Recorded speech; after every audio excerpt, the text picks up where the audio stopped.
Hello everyone, आप सभी लोगों का स्वागत है टीचिंग परीक्षा के आज के इस वीडियो में, जिसके अंदर में फ्रेंड्स बीपीएससी टीआरई 4.0 के लिए हमारी एक नई सीरीज जो है विजय पथ, इस सीरीज को हम लोग यहाँ पर में स्टार्ट कर रहे हैं। आप लोगों को बता दूं फ्रेंड्स कि ये जो विजय पथ है, ठीक है, आप इस नाम को समझिए, विजय का पथ। अगर आप लोगों को विजय चाहिए तो रास्ते पे चलना होगा, आप लोगों को कदम बढ़ाने होंगे, और ये जो सीरीज है, ये जो आप लोगों की श्रृंखला है, ये उसी पथ का काम करेंगी।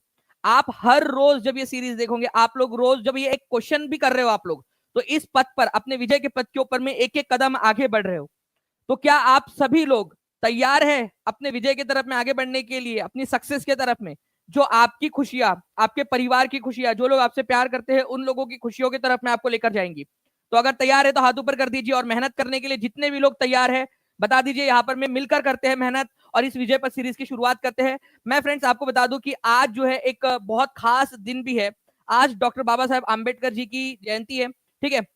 बाबा साहेब आम्बेडकर जी के बारे में मैं आपको बताऊंगा, लेकिन उनसे पहले आप लोगों को एक जो है बहुत ही जो है छोटा सा उनका एक कोट है, ठीक है, मैं आपको वो बताना चाहता हूँ। हमें अपने पैरों पर खड़ा होना चाहिए और अपने अधिकारों के लिए जितना हो सके उतना संघर्ष करना चाहिए।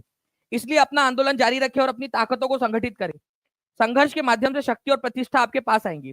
तो संघर्ष यहाँ पर में जब वो कह रहे हैं ना, तो ये जब ऑर्गेनाइजेशन लेवल के ऊपर में होता है, वैसे इंडिविजुअल लेवल के भी ऊपर में भी होता है, अपने खुद के अंदर में भी होता है कि खुद से लड़ना है, ठीक है, खुद के अंदर की शक्तियों को इकट्ठा करना है ताकि आप खुद से जीत सके, ठीक है। कई बार होता है कि आप मेहनत करना चाहते हो लेकिन आप मेहनत नहीं करते हो, ठीक है। आप छोटी छोटी जो आपदा आती है या छोटे छोटे संघर्ष के समय आते हैं, तब खुद से ही हार जाते हो और क्विट कर देते हो, ठीक है। ये आप लोगों को जो है फ्रेंड्स आगे बढ़ने से रोकती है।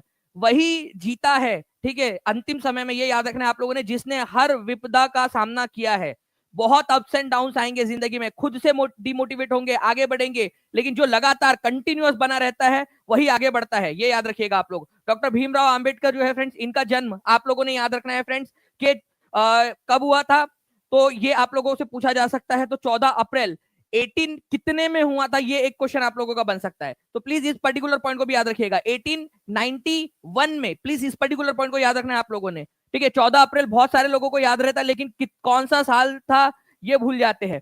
तो 18 कितना जल्दी से लिखेंगे आप सभी के सभी, ठीक है। ये पॉइंट बन सकता है, 1891 के अंदर में इनका जन्म हुआ था, ठीक है। इंपॉर्टेंट पॉइंट है। इनका निधन कब हुआ, अगर ये क्वेश्चन आप लोगों से पूछ लिया जाए तो 6 दिसंबर को हुआ था इनका निधन, 1956 के अंदर में, ठीक है।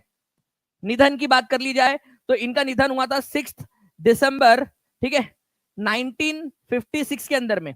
ये भी एक पॉइंट आप लोगों का बनता है। इन्होंने जो टोटल आयु जी है वो करीब 65 साल की थी, 65 ईयर्स की, ठीक है।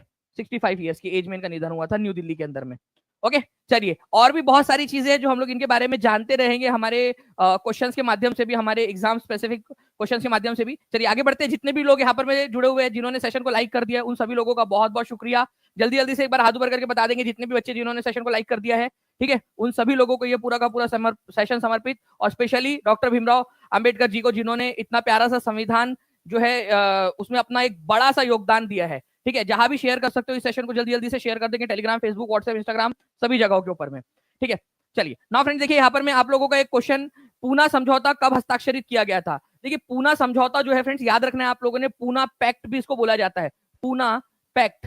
ये किसके किसके बीच में हुआ था ये भी आप बताएंगे मुझे, और ये कौन से तारीख को हुआ था, ये क्वेश्चन आप लोगों से बन सकता है, एग्जाम स्पेसिफिक क्वेश्चन आप लोगों का। जल्दी बताइए इसका आंसर क्या होगा, ठीक है। देखिए फ्रेंड्स, ये पूना पैक्ट वाला जो क्वेश्चन है बीपीएससी सीडीपीओ में आया था 2021 के अंदर में। मैं अभी आप लोगों को एक जो है प्रूफ दिखाता हूं कि किस तरीके से ये पूना पैक्ट वाला जो क्वेश्चन है, ये आप लोगों से बार बार पूछा जाता है। पूना पैक्ट जो है फ्रेंड्स 24 सितंबर 1932 को, ठीक है, यरवड़ा जेल के अंदर में हुआ था, गांधी जी और महात्मा गांधी और डॉक्टर भीमराव अंबेडकर जी के बीच में, ठीक है। तो आंसर इसका ऑप्शन नंबर सी हो जाएगा, बीपीएससी सीडीपीओ में आया हुआ क्वेश्चन है। ये तारीख लिख देंगे, हर एक बच्चे जल्दी से लिख देगा यहाँ पर में, ओके। इसके अलावा जो है फ्रेंड्स जो है एक क्वेश्चन और आप लोगों का बनता है कि गांधी जी और डॉक्टर भीमराव अंबेडकर जी के बीच में हुआ था ये, ठीक है, लेकिन गांधी जी के बिहाफ पर इसको किसने साइन किया था, ये क्वेश्चन आप लोगों से बन सकता है। तो इस पर्टिकुलर पॉइंट को भी आप लोगों ने याद रखना है, ठीक है, कि किसने साइन किया था गांधी जी के बिहाफ के ऊपर में। अब गांधी जी के बिहाफ का मतलब क्या होता है कि गांधी जी जो है फ्रेंड्स यरवड़ा जेल में थे, तो उन्होंने किसी न किसी को जो है यहाँ पर में असाइन किया होगा अपने बिहाफ में साइन करने के लिए। तो आप लोग देखते कितने लोग यहाँ पर में बता पाते हैं, जल्दी जल्दी से बताइएगा आप सभी के सभी, ठीक है। चलो नाउ फ्रेंड्स, अब आप देखिए यहाँ पर में बीपीएससी टीआरई 2.0, ठीक है, इसके अंदर में ये क्वेश्चन आया था, अब आप लोग आंसर करेंगे।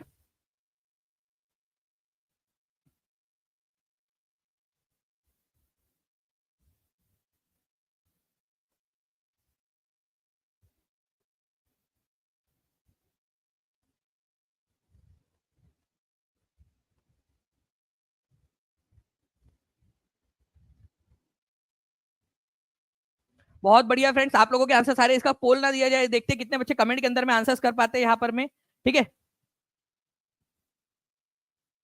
जी। तो देखिए फ्रेंड्स, आंसर हो जाएगा आप लोगों का पूना समझौता हस्ताक्षर कब हुआ था, और ये एक्चुअल एग्जाम का क्वेश्चन है आप लोगों का 24 सितंबर, ठीक है, 1932 के अंदर में, ठीक है। तो 1932 24 सितंबर 1932 आप लोगों का आंसर हो जाएगा, और ये मैंने आप लोगों को पेड क्लास के अंदर में भी आप लोगों को पूरा डिटेल के अंदर में पढ़ाया हुआ है, तो ये चीज को आप लोग प्लीज याद रखिएगा, इंपॉर्टेंट है, एग्जाम के अंदर में आप लोगों से पूछा जा सकता है, ठीक है। चलिए नाउ फ्रेंड्स, आगे बढ़ते हैं हम लोग यहाँ पर में जो मैंने आप लोगों से सवाल पूछा था कि गांधी जी के बिहाफ पर इसने किसने साइन किया था, ठीक है। गांधी जी जैसे हुआ ये गांधी जी और डॉक्टर भीमराव अंबेडकर के बीच में ही था, लेकिन गांधी जी ने किसको असाइन किया था कि मेरे बिहाफ पे तुम साइन करना इसको, ठीक है। तो मदन मोहन मालवीय ने उनके बिहाफ पे साइन किया था, ठीक है, ये याद रखना है आप लोगों ने। तो गांधी जी के बिहाफ पर इस डॉक्यूमेंट को, इस अवार्ड को या पूना पैक्ट को साइन किसने किया था, मदन मोहन मालवीय ने किया था, ये याद रखिएगा आप सभी के सभी, ठीक है। चलिए नेक्स्ट क्वेश्चन की तरफ में हम लोग आगे बढ़ते हैं फ्रेंड्स। आप देख सकते हो कि पूरा का पूरा इन्फोग्राफिक भी टीचिंग परीक्षा ने आप लोगों को प्रोवाइड किया हुआ है। आप लोग क्या करोगे, जब ये आपके सामने आएगा आज यूट्यूब के ऊपर में, जब भी आपके सामने आएगा, ठीक है, तो आप लोगों ने क्या करना है, आप लोगों ने जो है इनका जो डॉक्टर भीमराव अंबेडकर जी है, ठीक है, आपको लिखना है कि इनका जन्म कौन से साल में हुआ था, कौन से साल में, ईयर आप लोग लिखोगे, ठीक है, ईयर लिखोगे, उनका देहांत कौन से साल में हुआ था ये लिखोगे आप लोग, ठीक है। और जो जो भी जानकारी आप लोग यहाँ पर लिख सकते हो, पूना पैक्ट कब हुआ था ये भी आप लोग लिख दीजिएगा वहां पर में कमेंट में। ना फ्रेंड्स, एक देखिए BPSC school teacher 2023 shift number 2 के अंदर में टीआरई 1 शिफ्ट नंबर 2 के अंदर में क्वेश्चन पूछा गया, जल्दी से बताएंगे आप लोग। जैसे कि मैं यहाँ पर मैं देख पा रहा हूँ फ्रेंड्स कि हम लोग केवल 7 मिनट में 1900 के करीब करीब जो है हम लोग पहुंच गए हैं यहाँ पर में, और 1300 से ज्यादा यहाँ पर में आप लोगों ने लाइक कर दिए। तो जल्दी जल्दी से सेशन को लाइक एंड शेयर भी करते रहेंगे सभी के सभी बच्चे, ठीक है। तो पूना पैक्ट का उद्देश्य क्या था, तो पूना पैक्ट का उद्देश्य ये था फ्रेंड्स, ठीक है, कि दलितों को, ठीक है, यहाँ पर में क्या मिले, राजनीतिक, ठीक है, प्रतिनिधित्व मिले, क्योंकि डॉक्टर भीमराव अंबेडकर दलित लोगों का जो था वो प्रतिनिधित्व कर रहे थे। डॉक्टर भीमराव अंबेडकर चाहते थे कि दलित वर्ग जो है उसको सम्मानजनक तरीके से जो है सीटें मिले पूरी कम्युनिटी को, तो वो दलित वर्ग का प्रतिनिधित्व कर रहे थे और चाहते थे कि राजनीति में उनका प्रतिनिधित्व सुनिश्चित किया जाए, अदरवाइज क्या होगा, जैसे हजारों सालों से उनको दबाया जा रहा है वैसे ही वो दबे कुचले रह जाएंगे। तो पूना पैक्ट का उद्देश्य था दलित वर्ग का जो है प्रतिनिधित्व सुनिश्चित करना, ठीक है। तो ये इसका आंसर हो जाएगा ऑप्शन नंबर सी। 1930 में नासिक के कालाराम मंदिर में मंदिर प्रवेश आंदोलन के नेता कौन थे। अब ये बहुत ही इंपॉर्टेंट क्वेश्चन बन जाता है, जल्दी जल्दी से इसका आंसर करेंगे आप सभी लोग, ठीक है। मंदिर प्रवेश आंदोलन, टेम्पल एंट्री मूवमेंट किसने चलाया था, डायरेक्ट क्वेश्चन एनसीईआरटी में भी दिया हुआ है, मंदिर प्रवेश आंदोलन किसने चलाया था, जल्दी से बताएंगे आप सभी के सभी। तो मंदिर प्रवेश आंदोलन किसके द्वारा चलाया गया था, तो मंदिर प्रवेश आंदोलन जो है friends doctor B R Ambedkar के द्वारा चलाया गया था। कहां पर में, नासिक के कालाराम मंदिर के अंदर में, ठीक है। दलितों को मंदिर में प्रवेश करने की अनुमति नहीं थी, तो इन्होंने क्या किया था फ्रेंड्स, इन्होंने जो है वहां पर में, ठीक है, मंदिर में प्रवेश करके जो है बताया कि भाई हम भी मंदिर में प्रवेश कर सकते हैं, हम भी इंसान हैं, ठीक है। तो temple entry movement doctor Bhimrao Ambedkar ने 1930 में नासिक के कालाराम मंदिर के अंदर में स्टार्ट किया था, कालाराम मंदिर के अंदर में स्टार्ट किया था इन्होंने, ठीक है। इसके अलावा जो है फ्रेंड्स आपको याद रखना है, इंडिपेंडेंट लेबर पार्टी, स्वतंत्र श्रमिक पार्टी की स्थापना किसने की थी और कब की थी, ये क्वेश्चन मैंने पिछले दिनों आपको करवाया है। 1936 में इन्होंने ही स्थापना की थी, ये याद रखिएगा आप सभी के सभी, ठीक है। इंडिपेंडेंट लेबर पार्टी की स्थापना 1936 में, ठीक है, डॉक्टर बी आर अंबेडकर ने की थी। इंपॉर्टेंट पॉइंट है, एग्जाम के अंदर में पूछा जा सकता है। 1444 लाइक्स हो गए हैं फ्रेंड्स, केवल 56 लाइक्स दूर है हम लोग हमारे 1500 के पहले टारगेट से। जल्दी से सभी लोग सेशन को लाइक एंड शेयर करते रहेंगे, जहां भी शेयर कर सकते हो। 9 मिनट के अंदर में 2000 से ज्यादा बच्चे यहाँ पर में देख रहे हैं, ठीक है, ऐसे ही शेयर भी करते रहिए। एनहिलेशन ऑफ कास्ट, ठीक है, जाति प्रथा का उन्मूलन, एनहिलेशन मतलब उसको खत्म करना, जो जाति व्यवस्था है उसको खत्म करना। इस पुस्तक के लेखक का नाम बताइए। एनहिलेशन ऑफ कास्ट एक इंपॉर्टेंट पुस्तक है, बहुत ही ज्यादा इंपॉर्टेंट पुस्तक, annihilation of cast.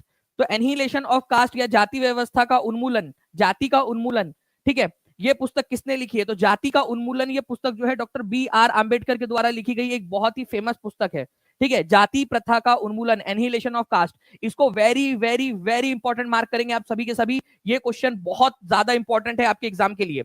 Annihilation of cast, इसका हिंदी में मतलब होता है जाति प्रथा का उन्मूलन, जाति प्रथा को खत्म करना, एनिहिलेशन खत्म करना, किसको? कास्ट व्यवस्था को, जाति व्यवस्था को, annihilation of caste. Doctor B R Ambedkar ji ने ये पुस्तक लिखी है, इंपॉर्टेंट है, एग्जाम के अंदर में आएगा ये क्वेश्चन, ये याद रखना आप लोगों ने, ये बहुत ज्यादा इंपॉर्टेंट है, एनिहिलेशन ऑफ कास्ट। इसके अलावा जो है फ्रेंड्स आप लोगों को बता दूं, पूरी की पूरी जो है मतलब स्लाइड भर सकती है अगर उनके कामों को लिखा जाए यहाँ पर में। तो एनिहिलेशन ऑफ कास्ट उन्होंने लिखी थी। एक बहुत ही है, द बुद्धा एंड हिज धर्मा, ठीक है, बुद्ध और उनका धर्म, ये पुस्तक किसने लिखी थी? बुद्धा एंड हिज धर्म। एक बार लिख दो आप लोग सभी लोग, बुद्ध और कार्ल मार्क्स, ठीक है, गौतम बुद्ध और कार्ल मार्क्स का जो है एक तरीके से ये पुस्तक जो है उन्होंने अपने अब कुछ लोग सोच सकते हैं कि सर वो तो मर गए थे, ठीक है, उनकी तो उनका देहांत हो गया था ना दिसंबर 1956 के अंदर में, तो फिर ये 1957 कैसे?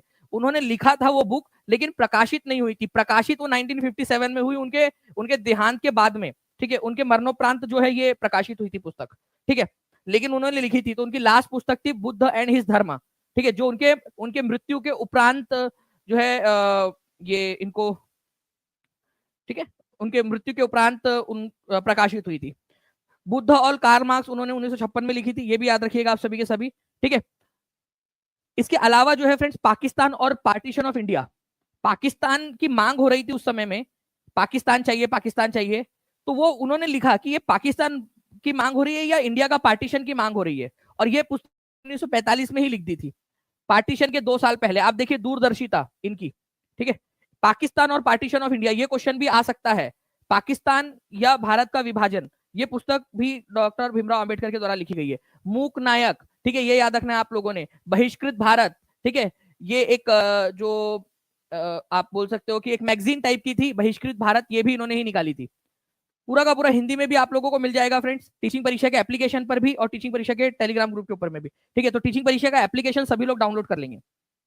निम्नलिखित में से कौन भारत की संविधान सभा में प्रारूप समिति, जिसको प्रारूप समिति या फिर इसको मसौदा समिति भी बोलते हैं, ठीक है, इसी को मसौदा समिति भी बोला जाता है, मसौदा, मसौदा समिति, मसौदा समिति भी बोला जाता है, उसके अध्यक्ष कौन थे?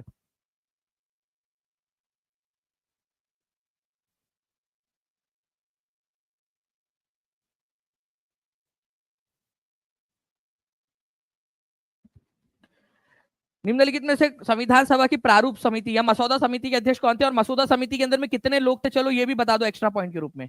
इस समिति में कितने मेंबर्स थे, मेंबर्स कितने थे इसमें, ठीक है। तो डॉक्टर बी आर आंबेडकर जो है फ्रेंड्स ये मसौदा समिति के अध्यक्ष थे, ठीक है। मसौदा समिति का काम था पूरा संविधान जो है उसको ड्राफ्ट करना। जो संविधान सभा में जो 299 लोग थे भारत की संविधान सभा के अंदर में, लगभग लगभग 300 लोग, वो लोग जो पूरा संविधान बना रहे थे, डिस्कशन कर रहे थे, उसको पूरा अरेंज करना प्रॉपरली, ठीक है, कितने पार्ट्स होंगे, कौन सा आर्टिकल पहले होगा, कौन सा बाद में होगा, ये सारी चीजें मसौदा समिति का काम थी, प्रारूप समिति का काम थी। इसमें 7 मेंबर्स थे, और इन 7 मेंबर्स को लीड कौन कर रहे थे? एक लीडर तो चाहिए होता है ना, तो doctor B R Ambedkar lead कर रहे थे इसको। तो मसौदा समिति का ही सबसे इंपॉर्टेंट काम आप बोल सकते हो कि संविधान, क्योंकि उसका मतलब कैसे बनेगा कि कोई चीज को पहले रखने और बाद में रखने से मतलब चेंज हो जाता है। कई बार सेंटेंस को कोई सेंटेंस पहले रख दो और किसी सेंटेंस को बाद में रख दो, मतलब चेंज हो जाते हैं। तो ये प्रारूप समिति का बहुत ही इंपॉर्टेंट काम था, ठीक है। तो B is the correct answer. देखिए फ्रेंड्स बहुत सारी कमिटीज है, अगर आप चाहते हो कि इन कमिटीज जो है इसके ऊपर में भी एक लेक्चर ले लूं तो मुझे कमेंट करके जरूर बताइएगा। अगर हम यहाँ पर में जल्द से जल्द आप लोग यहाँ सभी लोग एक बार सेशन को दबा के शेयर कर देते, हम 3000 बच्चे हो जाते अगले, ठीक है, 5 मिनट के अंदर में हर एक बच्चा शेयर कर देगा। मैं आपसे प्रॉमिस करता हूँ कि एक पूरा सेशन मैं आप लोगों को पॉलिटी के ऊपर में इस तरीके से ले लूंगा जिसमें पॉलिटी के जितने क्वेश्चंस पूछे जा सकते हैं सारे के सारे हम लोग कवर कर लेंगे। लेकिन हर एक बच्चा लाइक एंड शेयर जरूर कर देगा यहाँ पर में, ठीक है। जल्दी से जहां जहां शेयर कर सकते हो हर एक जगह पे शेयर कर दीजिए, ठीक है। Committee on rules of procedure, ठीक है, संविधान सभा के जो नियम है, जो प्रक्रियाएं है, जो नियम है, उसके ऊपर में जो समिति बनाई गई थी, ये याद रखना है, राजेंद्र प्रसाद जो संविधान सभा के अध्यक्ष थे वो चल रहे, उसको लीड कर रहे थे। संचालन समिति राजेंद्र प्रसाद, संविधान सभा का संचालन करना है तो, ठीक है। इसके अलावा फाइनेंस एंड स्टाफ, भाई स्टाफ को मैनेज करना है, स्टाफ को संविधान सभा का फाइनेंस मैनेज करना है, राजेंद्र प्रसाद खुद कर रहे थे। ये 3 इंपॉर्टेंट वाली कमेटी है जो संविधान सभा के काम से रिलेटेड है। तो अध्यक्ष जो थे वो खुद उसको कर रहे थे, ठीक है, उसको लीड। वही बात जब आती है केंद्रीय अधिकार समिति की, भाई केंद्र सरकार के कौन कौन से अधिकार रहेंगे, उसको लीड कर रहे थे जवाहरलाल नेहरू, ठीक है। जब केंद्रीय संविधान समिति की बात थी तो भी जवाहरलाल नेहरू लीड कर रहे थे। ऐसे याद रखना, केंद्र में सबसे मजबूत व्यक्ति जवाहरलाल नेहरू, ठीक है। तो केंद्रीय अधिकार समिति और केंद्रीय संविधान समिति, ठीक है। प्रांत का संविधान जो था, अगर कोई प्रांत है उसका संविधान के बारे में बातचीत करनी है तो प्रांतीय संविधान समिति के थे वल्लभ भाई पटेल, ठीक है। ड्राफ्टिंग कमेटी या मसौदा समिति डॉक्टर बी आर अम्बेडकर। वैसे और भी बहुत सारी कमेटीज है, ठीक है, वो भी मैं आप लोगों को बताऊंगा। तो 29 अगस्त 1947 को ड्राफ्टिंग कमेटी का गठन किया गया था, ये भी प्लीज इसको याद रखिएगा, आप सभी के सभी इंपॉर्टेंट है। Now who called the directive principle of state policy as manifesto of social and economic democracy in India? Bihar APO के अंदर में आया हुआ क्वेश्चन, ठीक है।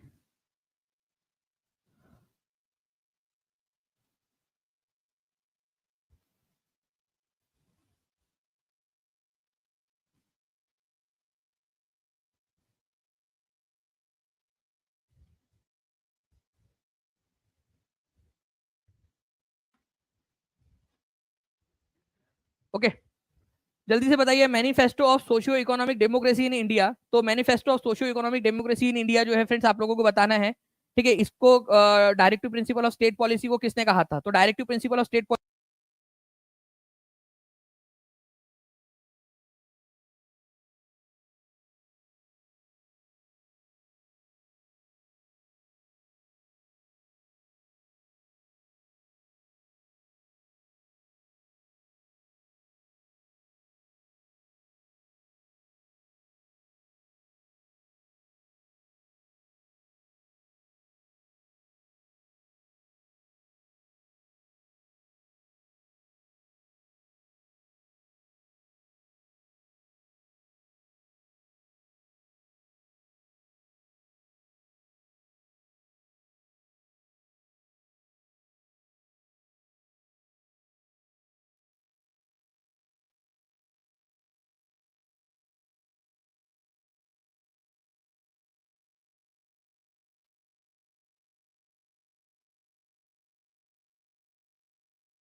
आंसर कर देंगे अभी आप लोगों का? क्या अब आवाज आ रही है आप लोगों को? चलिए गुड।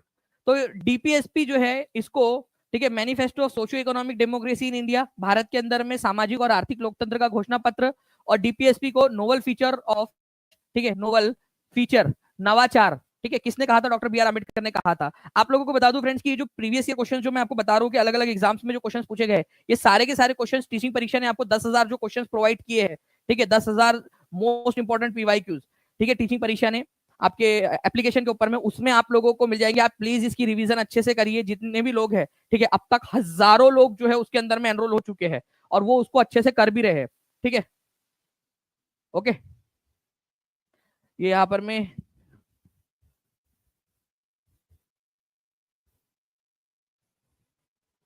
चलिए नेक्स्ट क्वेश्चन की तरफ में हम लोग आगे बढ़ते हैं फ्रेंड्स। इस क्वेश्चन का आंसर करिए आप लोग।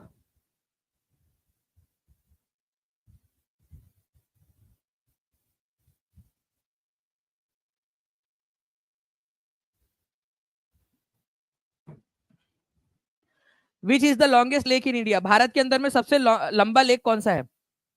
बताइए जल्दी जल्दी से।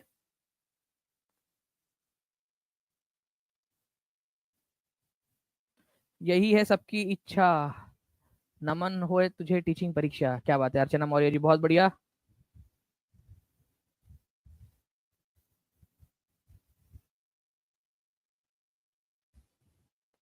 ठीक है, longest lake in India, Bharat के अंदर में सबसे लंबी झील कौन सी है? चलिए ये बताइए आप लोग जल्दी जल्दी से।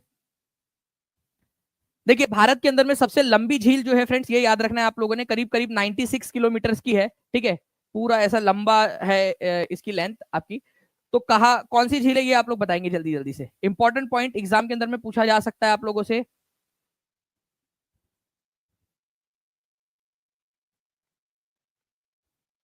और बाकी के जितने भी है ना वो भी आप बताते चलेंगे मुझे, ठीक है, कि बाकी की झील कहां पर में है।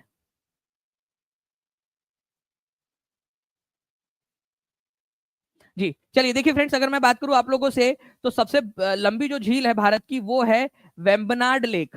ये कहां पर में मिलेंगे आप लोगों को? ये मिलेंगे आप लोगों को केरला के अंदर में, ठीक है, केरला के अंदर में है, ये याद रखना है आप लोगों ने। केरल में वेम्बनाड लेक सबसे लंबी झील, बहुत ही इंपॉर्टेंट क्वेश्चन, प्लीज इसको इंपॉर्टेंट याद रखिए आप लोग। वेम्बनाड झील सबसे लंबी झील है और केरल में मिलेंगी आप लोगों को, ठीक है।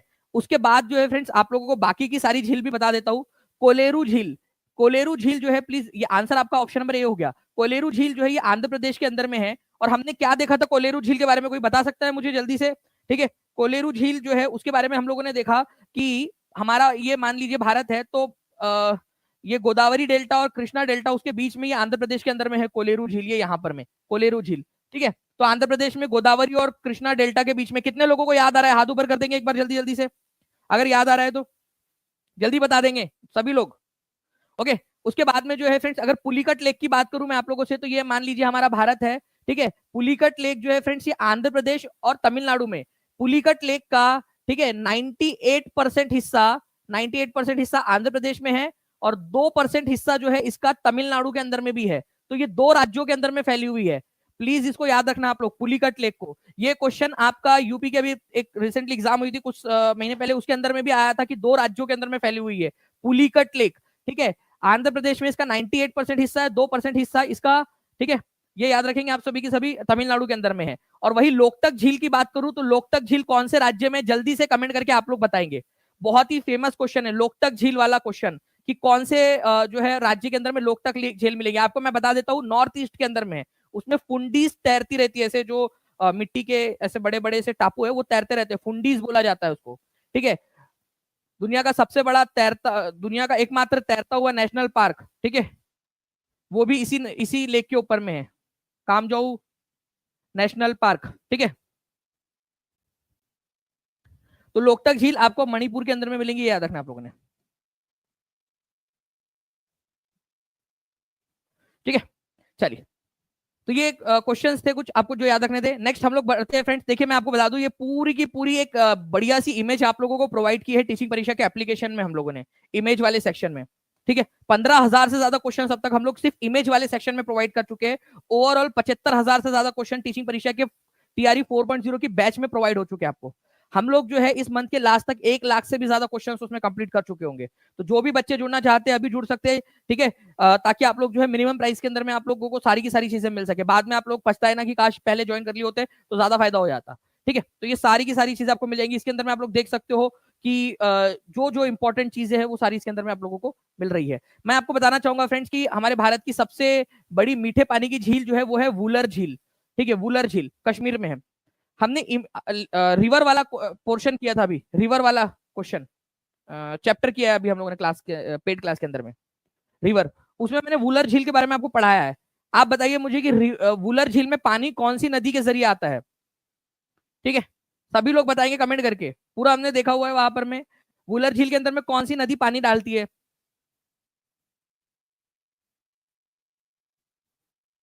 वेरी गुड फ्रेंड, झीलम नदी जो है पानी डालती है। झीलम नदी से पानी इसमें आता है, फिर बाद में यहाँ से दूसरे साइड से झीलम नदी निकल जाती है। ठीक है, और ये भारत की नहीं बल्कि एशिया की सबसे बड़ी मीठे पानी की झील है, ये याद रखिएगा आप लोग, वुलर झील। ओके, कश्मीर के अंदर में है। डल झील भी कश्मीर के अंदर में। मैं आपको एक और चीज बताना चाहता हूँ फ्रेंड्स की सांभर लेक, ये देखिए यहाँ पर में सांभर झील जो है ये यहाँ पर में राजस्थान में मिलेंगी आपको, खारे पानी की झील है ये सांभर झील। एक है चिल्का झील, ठीक है, चिल्का, ये यहाँ पर में आप देखिए चिल्का झील है उड़ीसा में, ये खारे पानी की सबसे बड़ी झील भारत में।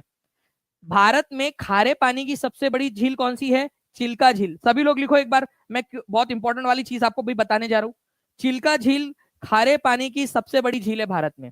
बट अगर आप लोगों से यह पूछ लिया जाए कि अंदरूनी, क्योंकि ये तो समुद्र के किनारे पर है ना, लेकिन अंदरूनी भारत में अंतरदेशीय, ठीक है, अंतरदेशीय अंदरूनी भारत में सबसे बड़ी खारे पानी की झील कौन सी है? वो है सांभर लेक। अंदरूनी भारत में, क्योंकि ये समुद्र से नहीं लगी है, अंदर में, भारत के अंदर में है। ठीक है, लैंड लॉक्ड है। खारे पानी की अंदरूनी अंतरदेशीय सबसे बड़ी खारे पानी की झील सांभर है, अंदर में, भारत के अंदर में।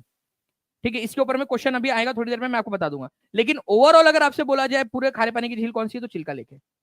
अगर अंदर में, भारत के अंदरूनी भाग में सबसे बड़ी खारे पानी की झील बोला जाए तो सांभर लेक होगा। ठीक है, चलो, क्वेश्चन के थ्रू भी अभी थोड़ी देर में आपको बताऊंगा मैं। संथाल आंदोलन के नेता कौन थे, ये आप लोगों को बताना है, जल्दी जल्दी से बताइए आप लोग। संथाल आंदोलन, ठीक है, पहली बात तो संथाल आंदोलन हुआ कब था? बहुत ही एक इंपॉर्टेंट वाला क्वेश्चन आप लोगों का बनता है यहाँ पर में। संथाल आंदोलन जो है फ्रेंड्स, इसका ईयर पूछा जाता है 1855 से लेकर 56 के बीच में हुआ था। ठीक है, 1855-56 के अंदर में संथाल, ठीक है, आज का झारखंड का जो छोटा नागपुर का इलाका है ना, उधर साइड के अंदर में ये हुआ था आपका। ठीक है, ये याद रखना है आप लोगों ने। इसके अलावा जो है फ्रेंड्स इसके नेता कौन थे? ठीक है, तो सिद्धू और कान्हू, ठीक है, सिद्धू और कान्हू ये तो थे ही थे, साथ ही साथ आपको याद रखना है दोनों भाई थे और एक और भी लोग थे इनके साथ में। ठीक है, एक था चांद और एक था भैरव। ठीक है, भैरव ये भी थे इनके साथ में। इसके अलावा इनकी दो बहनें भी थी। ठीक है, दो जो बहनें थी इनकी, एक का नाम था फूलो, एक का नाम था झानो। ठीक है, तो ये तो भाई लोग थे। बहन कौन सी थी इनकी, बहनें जो इस आंदोलन में थी, बहनें, एक का नाम था फूलो। ठीक है, फूलो, और एक का नाम था झानो। ठीक है, फूलो और झानो ये भी इनके साथ में थी। तो सिद्धू, कान्हू, चांद, भैरव, फूलो, झानो, ठीक है, ये सब, ठीक है, लोग लीड कर रहे थे संथाल विद्रोह को, ये याद रखना है आप लोगों ने। ठीक है, तो सिद्धू, कान्हू, चांद, भैरव, फूलो, झानो, सिद्धू और कान्हू जो है इनका रोल बहुत ज्यादा था। ठीक है, ये बड़े थे इन सभी लोगों के अंदर में और इनका रोल ज्यादा था, ये याद रखना है आप सभी लोगों ने। ठीक है, इंपॉर्टेंट है, एग्जाम के अंदर में पूछ सकते हैं, एक बार लिख दो कमेंट के अंदर में ताकि आप लोगों को याद हो जाए। ओके, 1855-56 के अंदर में हुआ था ये 67वीं बीपीएससी के री एग्जाम के अंदर में आया हुआ क्वेश्चन है आपका, तो कभी भी एग्जाम के अंदर में रिपीट हो सकता है ये क्वेश्चन, प्लीज याद रखिएगा आप सभी के सभी। और ये सारे क्वेश्चन चाहे 67वीं बीपीएससी का हो चाहे कोई भी क्वेश्चन हो, टीचिंग परीक्षा ने एप्लीकेशन पर आपको प्रोवाइड करवा दिया है। जो भी बच्चे जुड़ना चाहते हैं, नीचे में नंबर चल रहा है उसके ऊपर में नंबर पे कॉल या व्हाट्सएप कर सकते हो, या टीचिंग परीक्षा एप्लीकेशन डाउनलोड कर लीजिए आप लोग। ठीक है, नाउ नेक्स्ट क्वेश्चन देखिए फ्रेंड्स, बहुत ही इंपॉर्टेंट वाला क्वेश्चन। बताइए इस पर्टिकुलर क्वेश्चन का आंसर क्या होगा। ये बहुत ही इंपॉर्टेंट क्वेश्चन है, मैं मानता हूं ये 5 नंबर के बराबर का क्वेश्चन है। अपने आप में एक एक जो है वो पूछ सकते हैं आपसे। ठीक है, और इसके अलावा जोड़ियां मिलाने के फॉर्म में भी पूछा जा सकता है, तो 5 नंबर के बराबर का क्वेश्चन बन गया ये। अबुल कलाम आजाद ये कहां पर में बने थे अध्यक्ष। सरोजनी नायडू, मोतीलाल नेहरू, राजेंद्र प्रसाद। अब ध्यान से समझिए आप लोग फ्रेंड्स, बहुत ही इंपॉर्टेंट क्वेश्चन आप लोगों को। ठीक है, आप लोगों को अगर सरोजनी नायडू के बारे में भी पता होता तो भी आप लोग बहुत आसानी से कर पाते। सरोजनी नायडू के बारे में अगर मैं आपसे बताऊं तो ये पहली भारतीय महिला थी जो इस इंडियन नेशनल कांग्रेस की अध्यक्ष बनी थी, और दूसरे नंबर की महिला। ठीक है, पहले नंबर पे तो एनी बेसेंट बनी थी 1917 में कलकत्ता में। तो सरोजनी नायडू कानपुर में बनी थी, तो बी की जोड़ी जो है वो आप लोगों की लगनी है 3 के साथ में। ठीक है, अबुल कलाम आजाद जो है फ्रेंड्स रामगढ़ अधिवेशन के अंदर में अध्यक्ष बने थे और लगातार 6 साल तक रहे थे। ठीक है अध्यक्ष, तो ए की जोड़ी जो है वो 4 के साथ में लगने वाली है। कहीं पे ऑप्शन एलिमिनेट हो रहे हैं कि देख लीजिए आप लोग।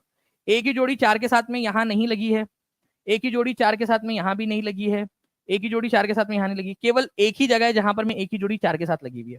एग्जाम्स में आया हुआ क्वेश्चन, एग्जाम के अंदर में। ठीक है, तो ए की जोड़ी 4 के साथ, बी की 3 के साथ में। अब मैं बात करूं मोतीलाल नेहरू, 1919 के अंदर में अमृतसर में जालियनवाला बाग हत्याकांड के बाद में जो सेशन हुआ था, ठीक है, उसके विरोध में, अमृतसर में ही हुआ था जालियनवाला बाग हत्याकांड, तो उसके विरोध में अमृतसर में ही सेशन बुलाया गया इंडियन नेशनल कांग्रेस का, और उसकी अध्यक्षता की थी मोतीलाल नेहरू ने। ठीक है, मोतीलाल नेहरू। ठीक है, अमृतसर के अंदर में 1919 में। ठीक है, इसके अलावा 1934 के अंदर में बॉम्बे का जो अधिवेशन हुआ था 1934 के अंदर में, ठीक है, इसकी अध्यक्षता की थी राजेंद्र प्रसाद जी ने, बॉम्बे 1934 के अंदर में। ठीक है, राजेंद्र प्रसाद जी ने। तो D is the correct answer. ऐसे ही रिवीजन कर करके आपको याद होगा, revision is the key to success. जितना ज्यादा रिवीजन करोगे उतना ज्यादा फायदा रहेगा, उतना ज्यादा आप लोग बेहतर और ज्यादा बेहतर करते जाओगे। ठीक है, सेशन को लाइक एंड शेयर करते रहेंगे फ्रेंड जितने भी लोग देख रहे हैं, ताकि ऐसे ही और भी बहुत सारे क्वेश्चंस मैं आप लोगों को करवा सकूं। आप लोगों को एक और इंपॉर्टेंट क्वेश्चन बताना है, ठीक है, Khadi and village industries commission, इसको जो है केविक बोला जाता है फ्रेंड्स। ठीक है, Khadi and village industries commission, KVIC. ठीक है, तो Khadi and village industries commission जो है ये खादी उद्योग को बढ़ावा देने के लिए, ग्राम उद्योग को बढ़ावा देने के लिए, ग्रामीण क्षेत्रों के अंदर में जो भी छोटे छोटे चरखे वगैरह जो होते हैं उनको बढ़ावा देने के लिए इस कमीशन का गठन किया गया था। ठीक है, तो ये एक्ट कब पास हुआ था ये आपको बताना है।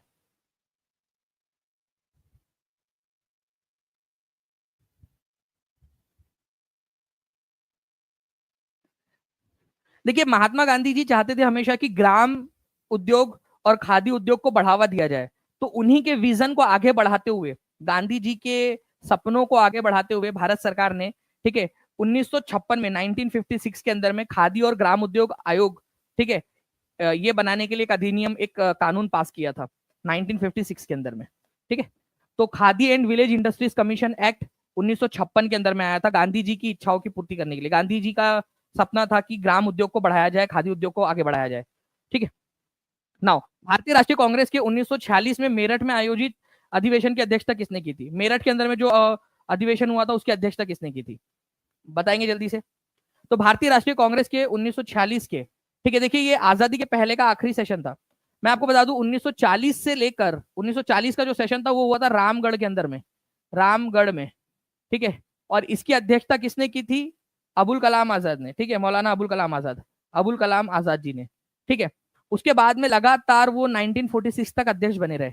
1946 का सेशन हुआ था मेरठ के अंदर में, मेरठ में, ठीक है। मेरठ के अंदर में नए अध्यक्ष बने थे जेबी कृपलानी, जेबी कृपलानी, ठीक है, जेबी कृपलानी, ठीक है। फिर उसके बाद में 1947 में हम आजाद हुए, ठीक है, कोई अध्यक्ष मतलब सेशन नहीं हुआ, तो जेबी कृपलानी ही उस समय में अध्यक्ष थे। फिर बाद में डायरेक्टली हुआ 1948 के अंदर में, ठीक है, जयपुर के अंदर में सेशन हुआ था, जयपुर में, आजादी के बाद।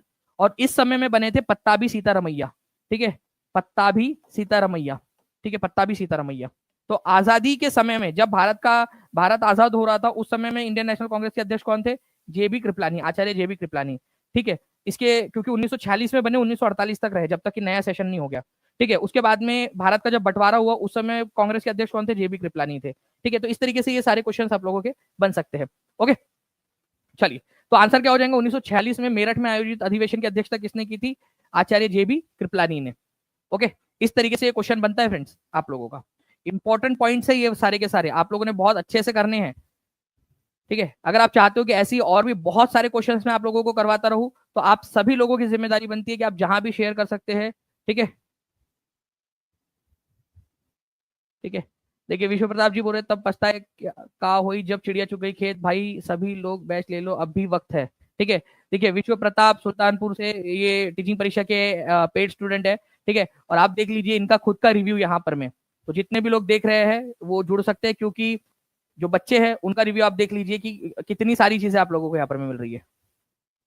ओके,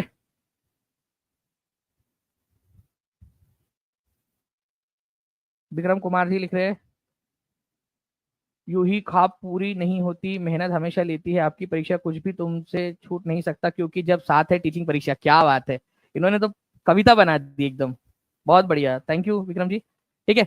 मुगल बादशाह जहांगीर के शासनकाल में किस सिख गुरु की शहादत हुई थी, ये आपको बताना है, ठीक है। मुगल बादशाह जहांगीर के समय में, एक्चुअली दो मुगल बादशाहों के समय में दो अलग अलग जो सिख गुरु है उन लोगों की शहादत हुई है, ठीक है, उनको मृत्यु दंड दे दिया गया था, ठीक है। तो आपको बताना है कि कौन से दो, दोनों के दोनों ही आप बता दीजिएगा, मैं आपको आंसर बता देता हूँ उनके, ठीक है। तो मुगल बादशाह जहांगीर के शासनकाल के अंदर में, ठीक है, गुरु तेग बहादुर, गुरु नानक जी, गुरु अर्जन देव जी, गुरु गोविंद सिंह जी, किसकी शहादत हुई थी, तो आप लोगों ने याद रखना है फ्रेंड्स कि गुरु अर्जन देव जी जो है इनको मृत्यु दंड दे दिया गया था, इस आरोप में कि उन्होंने जो है जहांगीर के एक जो बगावती बेटे थे उनको शरण दी थी, इस आरोप में, ठीक है।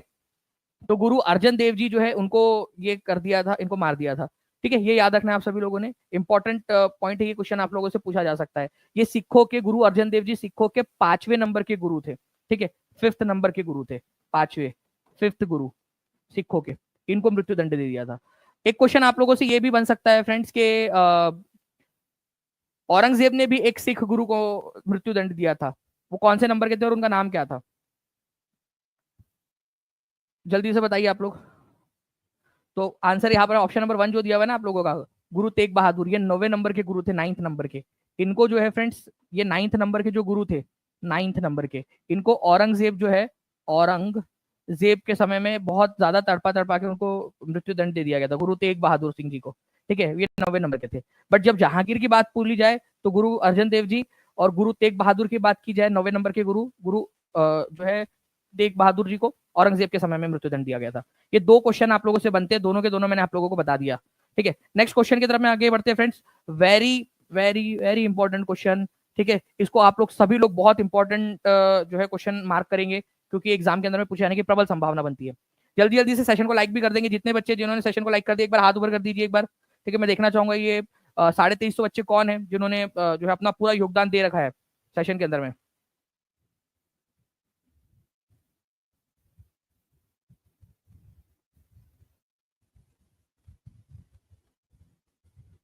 चलिए बहुत बढ़िया, यहाँ पर मैं बच्चे हाथ भी ऊपर करके बता रहे हैं कि उन्होंने जो है सेशन को लाइक कर दिया है, ठीक है।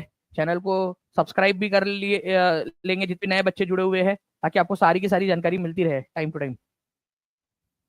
देखिए फ्रेंड्स, अगर हम लोग इस पर्टिकुलर क्वेश्चन की बात करेंगे तो एक जो है पहले क्या था, जो अगर आपको वोट देना है, ठीक है, जब हमारा भारत का संविधान लागू हुआ उस समय ये व्यवस्था की गई थी कि अगर आपको वोट देना है तो आपको 21 साल कंप्लीट करना पड़ेगा, कम से कम 21 साल की उम्र। लेकिन इसको घटाकर कर दिया गया 18 साल, कि 18 साल के लोग भी वोट दे सकते हैं। ठीक है, तो ये कौन से संविधान संशोधन के तहत किया गया था, ये आप लोगों से बेसिकली ये क्वेश्चन पूछा जा रहा है। ठीक है, तो कौन सा संविधान संशोधन था जिसके तहत ये किया गया था? तो ये था आप लोगों का फ्रेंड्स 61वें नंबर का संविधान संशोधन। ठीक है, 61st नंबर का संविधान संशोधन। देखो ये संविधान जो है फ्रेंड्स, संविधान संशोधन हुआ था 1988 के अंदर में। ठीक है, 1988 में।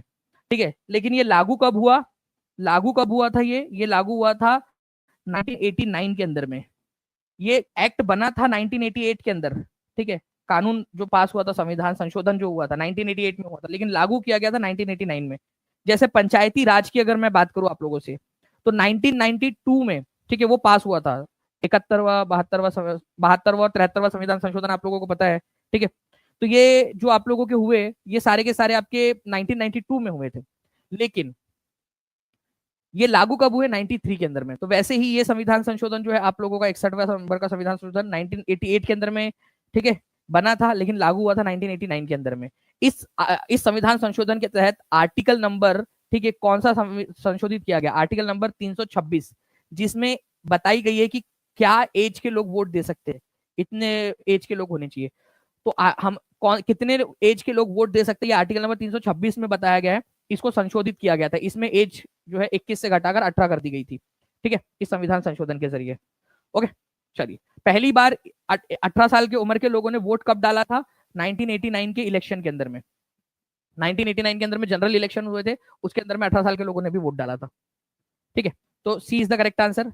नाउ फ्रेंड्स, दोहरी शासन प्रणाली की शुरुआत किसने की थी, ये बताना है आप लोगों ने। दोहरी शासन प्रणाली, ठीक है, dual government system, Robert Clive, Warren Hastings, William Bentinck, Lord Wellesley. देखिए, अब मैं दोहरी शासन व्यवस्था या दोहरी व्यवस्था क्या होती है इसको मैं आपको समझाता हूँ, देखिए ध्यान से।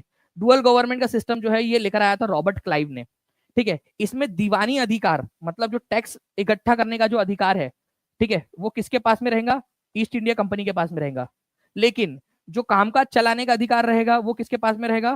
ठीक है, पुलिस, जुडिशियल और पूरा प्रांत को, बंगाल प्रांत को संभालने का काम किसके पास में रहेगा? नवाब के, बंगाल के नवाब के पास में रहेगा। मतलब पैसे ये लोग करेंगे इकट्ठा, लेकिन जो निजामत है, जो निजामत राइट्स है या पूरा शासन व्यवस्था चलाने की बात है, वो नवाब करेगा। मतलब ऐसा है कि आप लोग एक काम करो, जॉब पे लग जाओ, ठीक है, आप लोगों की सैलरी मैं रख लूंगा, ठीक है, आप लोगों को केवल काम करना है। चलेगा क्या आप लोगों को ऐसे? नहीं ना। तो वही वाली बात हो गई, और ये बहुत भयंकर तरीके से फेल्यूर साबित हुआ था ये डुअल सिस्टम गवर्नमेंट का। इसको हटाया किसने था? डुअल गवर्नमेंट का जो सिस्टम था, इसको लगाया था क्लाइव ने, रॉबर्ट क्लाइव ने। ठीक है, रॉबर्ट क्लाइव ने 1765 में इसको लगाया था। इसके जाने के बाद में वॉरेन हेस्टिंग्स जब आए, वॉरेन वॉरेन वॉरेन हेस्टिंग्स जब आए, तो वॉरेन हेस्टिंग्स ने तुरंत प्रभाव से इस डुअल सिस्टम को हटा दिया था। बोला ये बहुत खतरनाक सिस्टम है, लेकिन इसका प्रभाव इतना ज्यादा बढ़ चुका था कि 1770 के दशक के अंदर में बहुत खतरनाक अकाल आया, क्योंकि पैसे ये इकट्ठा करते थे, निजामत का जो जिम्मेदारी थी वो नवाब के पास में थी।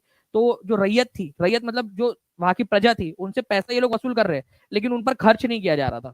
ठीक है, ये चीज थी। तो डुअल सिस्टम, दोहरी शासन व्यवस्था रॉबर्ट क्लाइव लेकर आया था 1765 में। ठीक है, 1772 में किसने हटा दिया था? वॉरेन हेस्टिंग्स ने इसको हटा दिया था, इस व्यवस्था को। ठीक है, जी हाँ, करीब 1 करोड़ लोगों की मौत हो गई थी उस अकाल के अंदर में, जो कि 1/3 थी उस समय में, बंगाल की 1/3 जनसंख्या जो है खत्म हो गई थी। तो रॉबर्ट क्लाइव ने दोहरी शासन प्रणाली लेकर आया था। ठीक है, कब लेकर आया था? 1765 से लेकर 1772 तक चली है, ठीक है, ये व्यवस्था। और वॉरेन हेस्टिंग्स ने इसको हटा दिया था, वॉरेन हेस्टिंग्स ने इसको बंद किया था। ठीक है, नेक्स्ट क्वेश्चन की तरफ में आगे बढ़ते हैं फ्रेंड्स। केंद्र राज्य संबंध से कौन सा आयोग संबंधित है? केंद्र राज्य आयोग। ठीक है,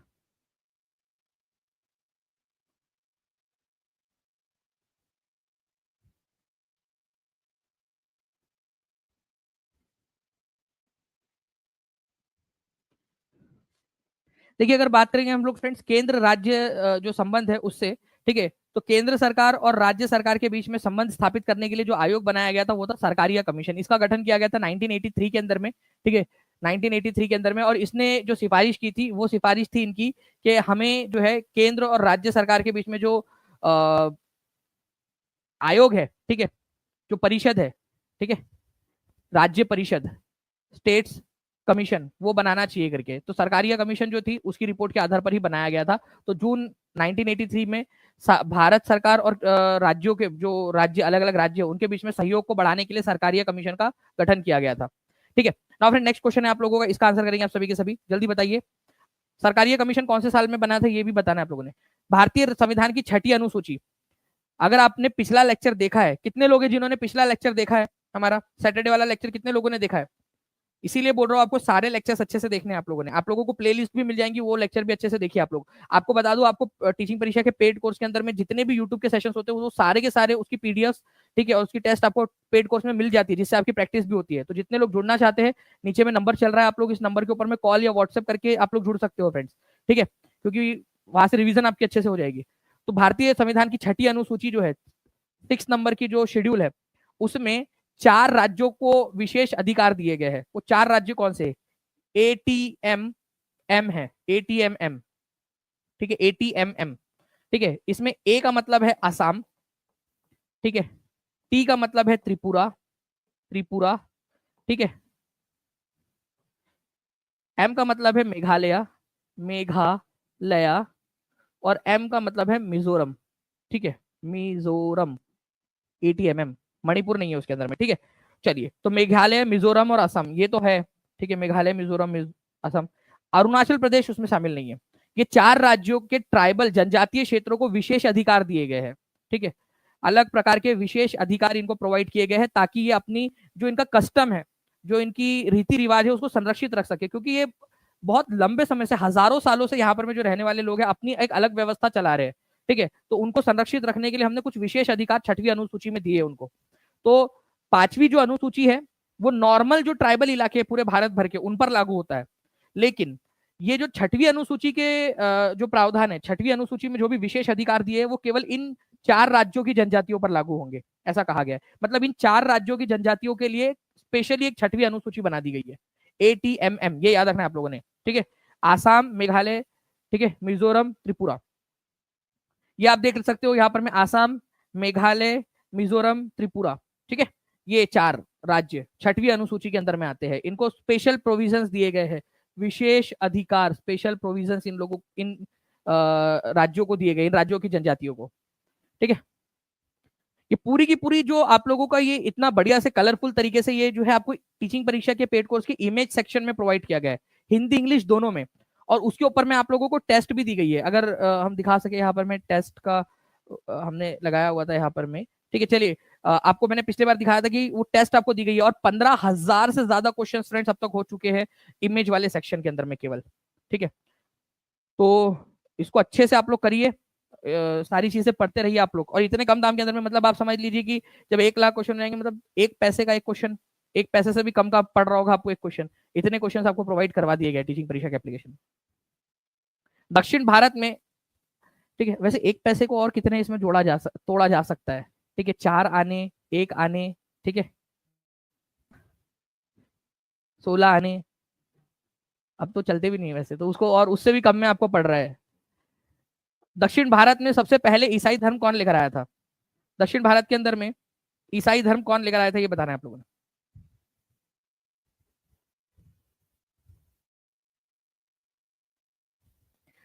तो दक्षिण भारत के अंदर में ईसाई धर्म लाने का जो श्रेय है फ्रेंड्स, वो दिया जाता है सेंट थॉमस को, ठीक है। तो संत थॉमस जो है फ्रेंड्स, ये क्रिश्चियनिटी को भारत के अंदर में लेकर आए थे। ये जो 12 डिसाइपल थे, 12 लोग थे ईसा मसीह के जो फॉलोअर थे, ईसा मसीह को जब क्रूसेड किया गया था उस समय में, ठीक है। तो ईसा मसीह ने बोला था कि इनको, मेरे जो धर्म है उनको सब तरफ जाके फैलाओ, तो उन्हीं में से एक थे सेंट थॉमस। ये आए थे दक्षिण भारत के अंदर में, और इन्होंने ही ईसाई धर्म का प्रचार प्रसार किया भारत के अंदर में। तो भारत में ईसाई धर्म लाने का श्रेय जो है सेंट थॉमस को दिया जाता है, ठीक है। सेंट थॉमस ये ईसा मसीह के 12 जो डिसाइपल्स थे उनमें से एक थे, ठीक है। तो सेंट थॉमस, ये एनसीईआरटी में भी दिया हुआ है आप लोगों का, सेंट थॉमस लेकर आए थे। तो ये क्वेश्चन प्लीज याद रखिए, क्वेश्चन हो सकता है एग्जाम के अंदर में आ जाए आप लोगों से डायरेक्ट क्वेश्चन, ठीक है। नाउ ये देख सकते हो आप लोग इमेज सेक्शन, इस प्रकार से आपका इंस्टीट्यूशन एंड हेडक्वार्टर, संस्था और उनके मुख्यालय, उनकी इमेज आपको दे दी गई हिंदी इंग्लिश में, और उसका पूरा आपको टेस्ट दे दी गई, ठीक है। इंस्ट्रूमेंट एंड मेजर्स, ठीक है, अलग अलग जो मापने की चीज होती है, ठीक है। आप नॉटिकल माइल्स किस चीज का है, ओहम किसका है, ठीक है। इसके बाद में आप लोगों के अलग अलग जो यूनिट्स होते हैं, ठीक है, रेजिस्टेंस किस में मापते हो आप, ये सारी की सारी जो चीजें हैं अलग अलग, चाहे कोई भी सब्जेक्ट हो वो सारा इंस्ट्रूमेंट और मेजरमेंट, ठीक है, ये आप लोगों का इसके अंदर में दिया गया है, ठीक है। बेस क्वांटिटी यूनिट वगैरह सबको शेड्यूल्स भी आप देख सकते हो यहाँ पर मैं आपको दिए गए हैं। ऐसे कितने यानी कितने आपको दे दिया गया है कि आप रोज एक एक दो दो दो भी रोज करोगे ना, ठीक है, तो भी आप बहुत आगे बढ़ जाओगे। जावा या इंडोनेशिया में झूम की खेती को क्या कहा जाता है? तो इंडोनेशिया में झूम की खेती को क्या कहते हैं, जल्दी से बताएंगे आप सभी के सभी।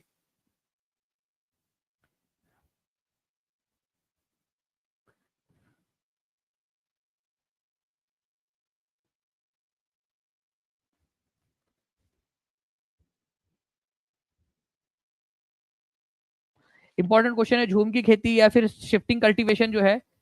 ओके, अगर मैं बात करूं झूम की खेती जो है ये नॉर्थ ईस्ट इंडिया में बोली जाती है, नॉर्थ ईस्ट इंडिया में, ठीक है, जैसे आसाम, ठीक है, मेघालय, ठीक है, इधर वाले जो इलाके हैं ना आप लोगों के, उधर में झूम की खेती बोलते हैं उसको, शिफ्टिंग कल्टीवेशन को, स्थानांतरित खेती को। वही अगर हम लोग बात करेंगे रोका, तो रोका जो है ये ब्राजील में कहा जाता है, ब्राजील में, ठीक है, ब्राजील में। कुमारी जो है ये, कुमारी, ठीक है, और पूनम, ठीक है, कुमारी और पूनम, ये दोनों बोला जाता है आपका केरला में, केरला, केरला में भी स्पेशली बात करूं तो हमारे भारत का जो ये वाला इलाका है, दक्षिणी जो पश्चिमी घाट का जो है, वेस्टर्न घाट, ठीक है, उधर वाले इलाके के अंदर में, केरल के पश्चिमी घाट वाले इलाके में, पश्चिम में। लदांग जो है फ्रेंड्स ये Malaysia, Malaysia plus Indonesia, Indonesia जो है वहां पर में बोला जाता है, ठीक है। तो मलेशिया और इंडोनेशिया में इसको लदांग बोलते हैं। तो आंसर आप लोगों का ऑप्शन नंबर डी हो जाएगा, ठीक है। तो रे बोला जाता है वियतनाम के अंदर में, एनसीईआरटी में दिया हुआ है ये पूरा, रे, ठीक है, वियतनाम के अंदर में। रोका ब्राजील में, टोंगिया म्यांमार में, चेना, ये क्या टीआरई 1 में आया था कि नहीं आया था ये चेना वाला, बताओ जल्दी से। चेना श्रीलंका में बोला जाता है, ladang Java Indonesia plus Malaysia के अंदर में भी बोलते हैं इसको, ठीक है, ये ऐड कर लेना आप लोगों ने। तमराई बोला जाता है थाईलैंड में, ठीक है, और इंडोनेशिया में इसको हुमा भी बोलते हैं, हुमा, लदांग के साथ साथ में। नेक्स्ट क्वेश्चन आप लोगों का, देखिए यहाँ पर में किस अनुच्छेद के अनुसार संसद की संयुक्त बैठक होती है? कई बार क्या होता है ना कि लोकसभा, ठीक है, और राज्यसभा में बिल फंस जाता है, वो पास नहीं करवा पाते, तो लोकसभा और राज्यसभा की संयुक्त बैठक बुलाई जाती है, एक साथ बैठते हैं सारे लोग आके और फिर उस पर चर्चा करते हैं, ठीक है। तो लोकसभा और राज्यसभा की संयुक्त बैठक का जो प्रावधान है ये आर्टिकल नंबर 108 में दिया गया है, ठीक है। संयुक्त बैठक बुलाने का अधिकार किसके पास में है, बुलाता कौन है, संयुक्त बैठक बुलाता कौन है? बुलाता है मगर जाने का नहीं भाई, जाने का क्यों नहीं, जाने का, ठीक है, संयुक्त बैठक है, बुलाना बुलाता है तो जाएंगे नहीं क्या अगर आप सांसद हो तो? बुलाता कौन है? राष्ट्रपति, ठीक है, राष्ट्रपति बुलाता है, ठीक है, ये याद रखना है। लेकिन इसकी अध्यक्षता कौन करता है, अध्यक्षता, ये याद रखेंगे आप सभी के सभी। अध्यक्षता जो है वो लोकसभा का जो स्पीकर होगा, स्पीकर, लोकसभा अध्यक्ष, वो इसकी अध्यक्षता करेगा, ठीक है। संयुक्त बैठक बुलाने का अधिकार राष्ट्रपति के पास में है एज पर आर्टिकल नंबर 108, लेकिन अध्यक्षता करेगा स्पीकर, लोकसभा का स्पीकर। ये इंपॉर्टेंट पॉइंट है आप लोगों का, इसको याद रखिएगा आप सभी के सभी, ठीक है। Okay, article number 108। एक और क्वेश्चन बता दूं आप लोगों को, इतना अच्छे से आप लोग पढ़ रहे हो, 2700 लाइक्स आप लोगों ने कर दिए फ्रेंड, 2777 लाइक्स हो चुके, 3000 के बहुत पास है हम लोग। सभी लोग जल्दी से सेशन को लाइक करते रहेंगे और चैनल को सब्सक्राइब जरूर कर लेंगे जितने भी लोग बचे हुए हैं। देखिए मैं आपको बता दूं, ये जो संयुक्त बैठक का जो प्रावधान है ये हमने कहाँ से लिया है, ये हमने ऑस्ट्रेलिया से लिया है, ऑस्ट्रेलिया से, ठीक है, ऑस्ट्रेलिया से लिया है, ये याद रखना है आप लोगों ने। संयुक्त बैठक का या ज्वाइंट सीटिंग का प्रावधान कहां से लाया गया है? तो ज्वाइंट सीटिंग, ठीक है, दो सदनों की ज्वाइंट सीटिंग हम ऑस्ट्रेलिया से, ये याद है आप लोग, ठीक है, ये याद रखना है। नाउ फ्रेंड्स एक बहुत ही इंपॉर्टेंट और इंटरेस्टिंग क्वेश्चन मैंने अभी आपको थोड़ी देर पहले करवाया था, ठीक है, आप देख सकते हो कि उसी के ऊपर में बेस्ड एक क्वेश्चन आपका टीआरई में भी आया है। बताइए जल्दी से इसका आंसर क्या होगा? इसके बारे में आप जो भी जानते हो बताइए, कौन सा आर्टिकल था जिसमें अमेंडमेंट किया गया था, देखते कितने लोग बता पाते हैं। ये क्वेश्चन का आंसर करेंगे आप सभी के सभी, कमेंट के अंदर में आंसर करना है सभी लोगों ने, हर एक बच्चा कमेंट के अंदर में आंसर करेगा, जल्दी जल्दी से।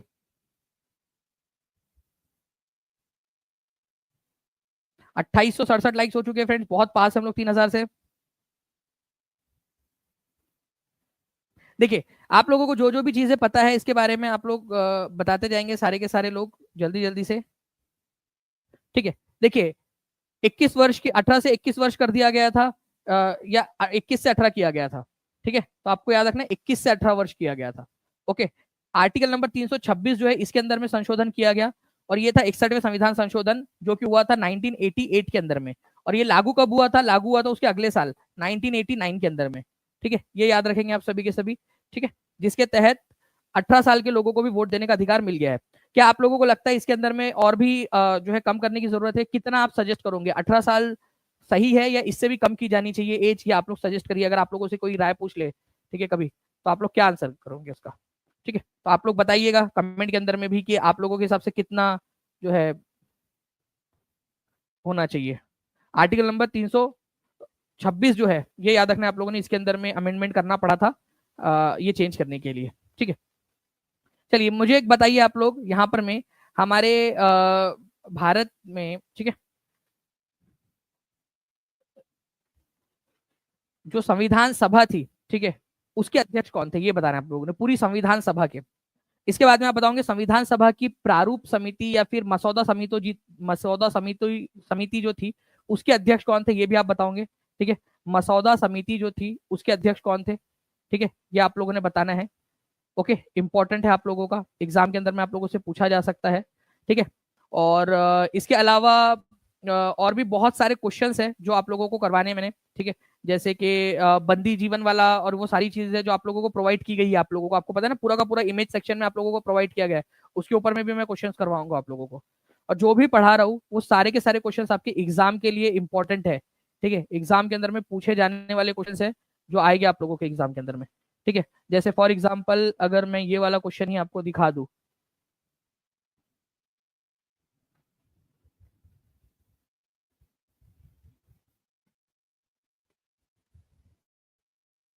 ये तो मैं कराऊंगा ये आप लोगों को आगे में जाकर ये वाला भी, लेकिन और क्वेश्चन है।